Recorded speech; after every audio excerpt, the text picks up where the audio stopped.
자, 지금 줄리 재판으로 불리는 재판에 4년째 시달리고 있는 분이 있습니다. 정천수 열린공감 TV 대표입니다. 어제도 재판이 있었는데 김건희가 증인으로 나온다고 해서 주목을 많이 받았습니다. 근데 어제 안 나왔어요. 어떻게 된 일인지 전화 연결해서 정천수 대표와 이야기 나눠보도록 하겠습니다. 정 대표님 나와 계시죠? 네, 안녕하세요. 대표님 우선 그 재판 지금 피고가 누굽니까? 정천수, 안혜우, 김태희 3명입니다. 김태희 그분은 이제 그때 그 라마다 르네상스에서 김건희를 봤다는 그분이죠. 예, 이른바 센언니로 알려져 계신 센언니. 예. 네네. 그 안혜욱 씨는 그 태권도. 네, 전 초동연맹 태권도협회 회장이었던 분입니다. 아니 그러면 저 강진구, 저 박대용, 최영민이는 어디 갔습니까? 글쎄요, 자기들이 줄리 취재를 다 했고 정천수는 그냥 뭐 MC만 봤을 뿐이다 네. 라고 주장했던 그들은 기소조차 되지 않았습니다. 기소조차 되지 않았어요. 네, 그 지금 혼자서 다 그 재판 감당하고 계시는 거네요. 정천수 그렇죠. 대표님이. 네네. 예, 그래요. 뭐 자꾸 재판정에 얼쩡거려 가지고 그 양반들이 뭐 정말 매번 그 4년 동안에 재판할 때마다 꼭 와서 네, 생방을 켜요. 예, 예, 법정 바깥에서. 예, 그리고 뭐 안혜옥 씨, 김태희 씨 이렇게 출연시켜서 네, 끊임없이 뭐 자신들 구독자들한테 슈퍼챗을 많이 받았지요. 네. 그런데 이제 그 센언니께서는 이 부분은 아닌 것 같다 싶어서 더 이상 네. 출연 안 하시고 아, 안혜옥 회장님만 가끔 출연하시는 것 같습니다. 예. 안혜욱 회장님이 저는 그 불만을 표시하셨던 것 같아요. 그 저기 정천수는 자기한테 뭐 이렇게 이렇다 할 뭐 저걸 주는 게 없다. 뭐 이렇게 말이죠.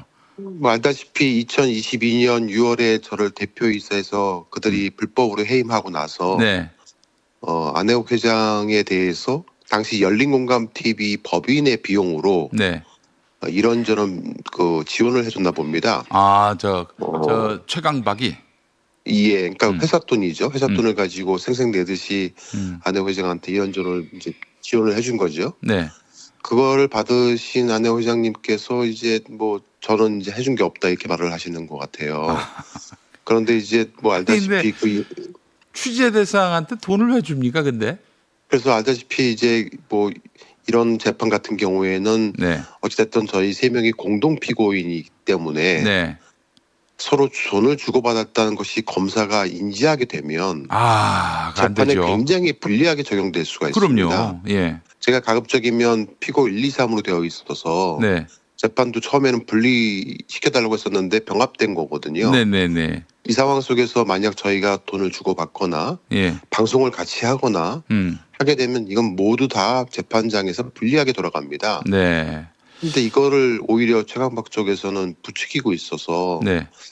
참 안타깝다는 생각이 듭니다. 어쨌든 정천수 대표가 안혜욱 회장한테 뭐 돈이나 편의를 제공한 바는 없었다. 네, 예. 그렇습니다. 알겠습니다. 자, 재판이 지금 어떻게 돌아가고 있습니까? 4년 내내 1심만 현재 진행 중에 있고요. 네네.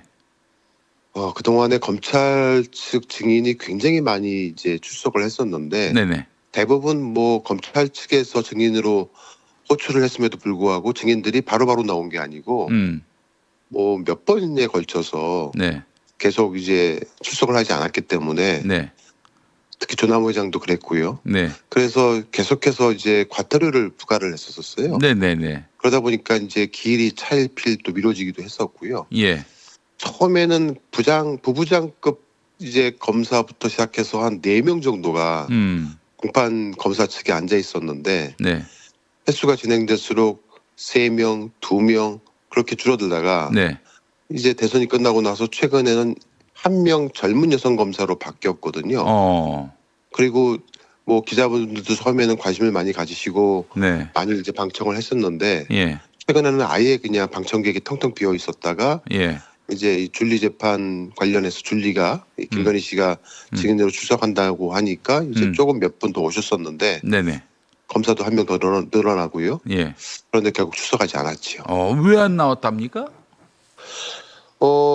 그 불출석 사유서를 지난 4월 14일 날 일주일가량 앞두고 네. 제출을 했어요. 예.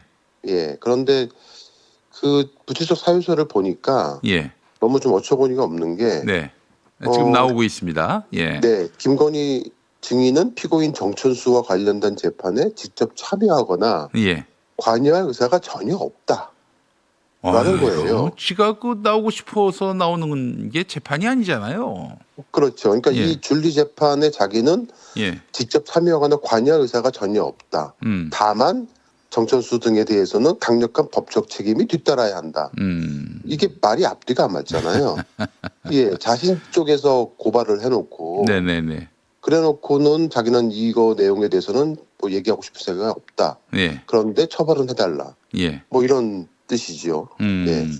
그러니까 이제 이 부추적 사유서를 한성진 부장판사가 납득이 안 가니까 과태료를 300만 원을 부과했습니다. 네, 그렇습니다. 안 나오면은 과태료 300만 원을 부과할 수 있게 돼 있고 다음에 나오면은 그저 300만 원 처분한 거 그 취소할 수 있는데 다음에도 안 나올 것 같죠?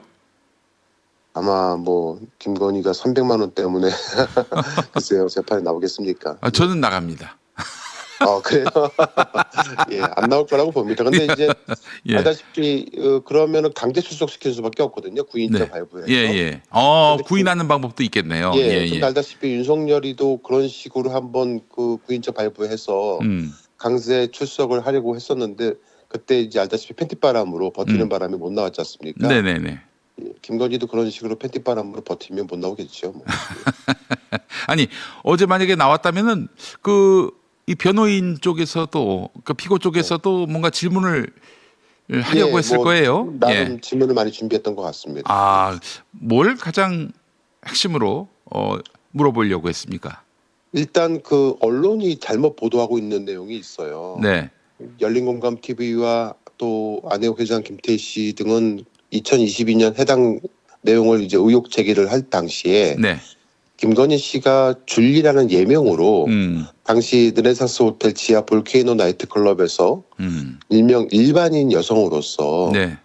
자주 와서 이제 앉아 있는 사람들을 당시에는 죽순이라고 불렀다고 해요. 예. 네, 뭐 일반인. 그래서 그런 사람으로 활동을 하다가 우연찮게 조남욱 회장의 눈에 띄어서 네네. 그렇게 해서 이제 이권에 개입하게 되는 그런 길을 타게 됐다라는 의혹 제기를 했던 거였거든요. 네네네. 그런데 이게 어찌된 영문인지 보수 언론에서 특히 조선일보를 필두로 해서 열린공감 TV의 안혜욱 회장이 김건희 씨가 과거 유흥주점에서 여성 종업원으로 근무했다는 식으로 그런 얘기는 한 적이 없었던 것 같은데. 저희는 전혀 그렇게 한 적이 없었는데 그렇게 기사를 써버린 거예요. 그러니까 조선일보에서 이렇게 기사를 써버리니까 다른 이제 언론들도 그걸 받아쓰기 시작을 하면서 어제도 여전히 이게 유흥주점에서 줄리로 여성 종업원으로 근무했다라는 식으로 저희가 마치 재판을 받는 것처럼 그렇게 기사가 나왔던데 그건 명백한 허위 사실입니다. 무책임한 사실 왜곡이네요. 한마디로 얘기해서. 그렇죠. 네. 그래서 그 관련돼서 좀 중점적으로 좀 질문을 해볼 생각이었던 것 같기도 하고요. 변호사님이. 변호사들이. 그다음에 이제 당시에 그 현장에서 직접 목격을 했다는 사람들이 두 분 이외에도 여러 명이 있었거든요. 네네네. 여러 명에 대한 실명들도 언급을 하면서 혹시 이런 분들을 아시는지 이런 것들도 좀 물어보려고 했던 것 같습니다. 김건희 씨가 이명수 기자한테 열린공감 TV를 가만두지 않겠다 이런 말을 한 적이 있지 않았나요? 그렇게 얘기했죠. 열린공감 TV 어떻게 망하는지 두고 봐라고 말을 했었고요. 실제로 그 이후에 망했지요. 저를 강진구 일당이 불법 해임을 했고 그리고 한 1년 반 가까이 저는 이제 쫓겨나 있는 상황이었고 구독자도 당시에 98만까지 갔다가 71만까지 떨어지는 수모를 겪어야만 했었고 결국 저는 법으로 22건의 법으로 모두 다 승소해서 법인을 되찾았고 당신 그들이 불법적으로 덧탐사라고 법인명을 불법 사명 변경해서 사용하고 있었던 것을 다시 열린공감 TV로 법인명을 회복해서 지금 120만까지 올라갔다가 최근에 기보증 관련 보도했다가 118만으로 좀 떨어졌습니다. 정말 정철수 대표님은 이게 무슨 그 구독자 수를 떠나서 어마어마하게 네. 악마화를 당하는 바람에 예, 예. 지금도 정 대표님에 대해서 뭐 내용도 네. 모르고 비난하는 사람들이 있어요. 참 많습니다. 뭐 안타깝습니다. 여전히 그 예. 어떤 상황 파악을 못 하시고 예. 예, 저쪽의 말만 듣고 저쪽은 이제 음. 저하고 소송을 해서 거의 전패를 했고요. 네. 어쩌다가 일부 승소한 것을 가지고 침소봉대해서 음. 엄청나게 이제 호도하는 방송을 했었어요. 네네. 그거를 본 그쪽 사람들은 뭐 제가 마치 패소한 것처럼 이렇게 알고 있기도 하지요. 그쪽만 보면은 그렇게 이해를 할 수밖에 없는데 예. 좀 다각도로 이쪽 얘기도 듣고 저쪽 얘기도 좀 들었으면 좋겠어요. 예. 근데 어느 뭐 한쪽만 보지 않고. 예. 저들은 법원에서 이제 만약에 자기들이 패소하면 판사가 편사다. 뭐 법원이 정의를 뭐 가름할 수가 없다. 이런 발언들을 하기도 하고요. 이거 언론이라고 말할 수가 없는 겁니다. 예. 그런 어쩌다가 태도만 보면. 한번 일부 승소가 나오면은 드디어 법원이 뭐 인정을 했다. 뭐 이렇게 말을 하기도 했었죠. 아이고 참. 네. 자, 아까 김어준 씨 얘기했는데 네네. 김어준 씨가 얼마 전에 네. 꽤 됐습니다. 얼마 전에 네. 한 두어 달 됐나요? 그 저기 2월 7일 날 보도했으니까 2달 됐네요. 네네. 네. 정천수 대표의 열린공감 TV가 네. 김어준 유시민이 윤석열 부부와 모 학원 강사 집에서 만났다. 네. 그 의혹을 이제 제기했더니 바로 이거 고소하겠다. 내가 지금까지 누가 뭐라고 떠들든 뭐 신경 안 썼는데 이번에는 이제 법적 대응하겠다. 이렇게 얘기를 했어요. 자, 그 이후로 우리 정천수 대표님한테 고소를 했습니까? 고소 안 했습니다. 안 했어요. 여태까지. 예. 예. 오호. 왜 그러지? 일단 뭐 저희 열린공감 TV는 진실이 중요한 이제 탐사 보도 전문 채널이다 보니까 네. 뭐 김호준 씨라는 사람 자체에 대한 호불호를 떠나서 네네. 당시 2월 7, 8일 날 또 9일까지 보도할 당시에 제가 상당한 시간을 할애해서 네. 당시 김호준 혹은 뭐 유시민 작가 이런 분들이 민주진보 진영에 크게 기여한 부분에 대해서 일단 말씀을 드렸고 네. 그러한 평가를 부분들에 했고, 대해서 예. 인정을 한다. 네. 다만 팩트 당시에 2012년 전으로 해서 당시에 윤석열, 김건희 두 부부와 모처에서 만난 사실이 있는지에 대한 부분에 대해서 제보가 있었고 그것에 대해서 그 내용을 이제 공개를 할 텐데 네.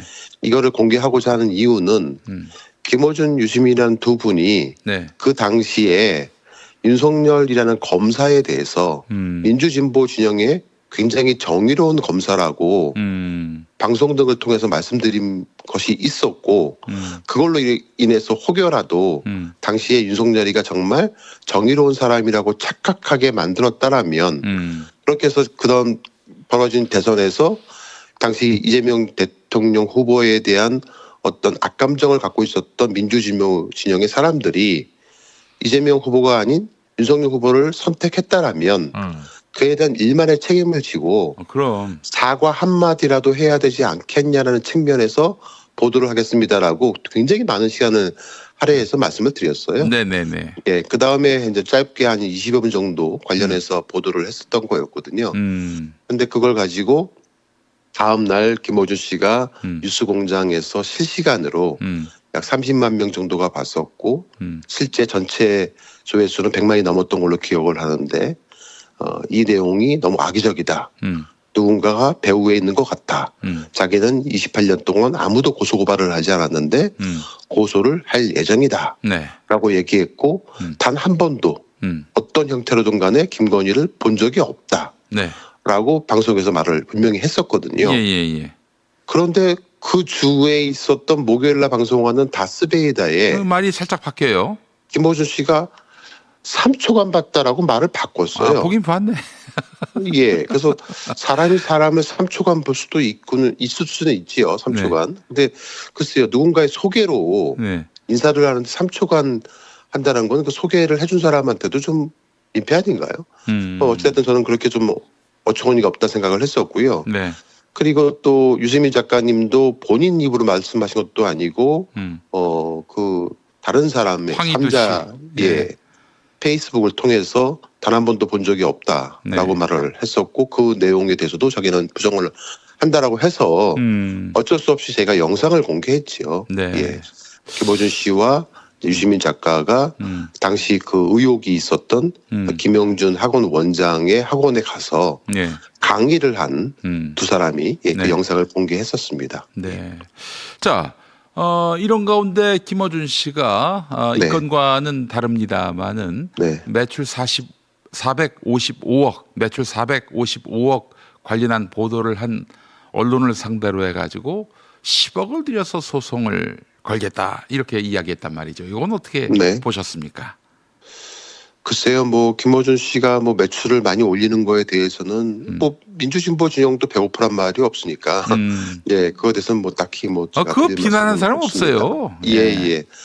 다만 이제 그 저희가 당시에 제보를 받아서 여러 취재를 해봤는데 이 내용을 제기한 곳은 아마 중앙일보에서 단독으로 나갔던 네, 걸로 그렇습니다. 알고 제일 있고요. 먼저 보도했어요. 예, 네. 그와 별개로 저희가 현재 취재하고 있는 여러 내용 중에서 약간 이게 의심스러운 부분들이 많이 있어서 네. 제가 오늘은 말 조심하겠지만은 빠른 시간 내에 그 455억 매출 관련해서 뭔가 좀 의혹이 있다 이 말씀이에요? 예. 그래서 빠른 시간 내에 이게 팩트로 좀 정리가 되면 네. 저희도 어떤 형태로든 간에 보도를 해야 되지 않을까 생각을 합니다만은 중요한 거는 이제 당시 저희가 그 사자 만남에 대해서 의혹 제기를 했을 때는 네. 아무런 근거 없이 보도를 한 것이 아니고 제보자의 녹취도 공개했고 네. 제보 내용도 굉장히 구체적이었기 때문에 네. 그 내용에 대해서 좀 해명을 해달라고 부탁을 드렸던 거였는데 사전에 두 이제 분 다- 반론 취재도 했었어요. 예. 그렇죠. 근데 반론권을 거부했거든요. 예. 그런데 이제 그 이후에 저희가 결정적인 증거가 있어요. 근데 그 결정적인 증거를 공개하게 되면 그 두 분한테도 굉장히 큰 타격이 될 것 같아서 네. 가급적이면 사과만 요청을 드렸던 거였는데 네. 그 결정적인 증거가 공개가 되게 되면 그 제보자가 특정이 됩니다. 그 두 네. 분한테 네. 누군지 금방 알 수 있거든요. 예. 그래서 이거를 현재 고민 중인데 제보자가 큰 결심을 하셨어요. 그래요? 예, 공개를 하자라고. 그래서 언제쯤 편성을 해서 그 제보자에 관련된 모든 내용을 다 공개할 예정입니다. 그러니까 윤석열, 김건희, 유시민, 김어준이 함께 만난 자리를 알고 있는 그 제보원 그 증인이 자기 얼굴 이름 까고 공개해도 된다 이렇게 말했다는 거죠. 뭐 얼굴 이름까지는 아니고요. 그냥 누군지 특정이 바로 돼요. 뭐 바로 특정이 되기 때문에 뭐 그분들이 그거에 대해서는 아마 부인은 못할 것입니다. 네, 알겠습니다. 그럼 빨리 고소를 해야 되겠네, 저기 김어준 씨. 글쎄요, 뭐 고소를 하겠다고 했는데 아직까지 고소가 없는 걸로 봐서 글쎄 이번에 뭐 455억 하면서 10억 정도 예산을 가지고 변호사, 뭐 회계사 뭐 이렇게 쓰겠다고 하셨는데 거기에 껴들어가서 고소를 하게 될지도 몰라서 조심하게 한번 준비를 해보겠습니다. 네, 알겠습니다.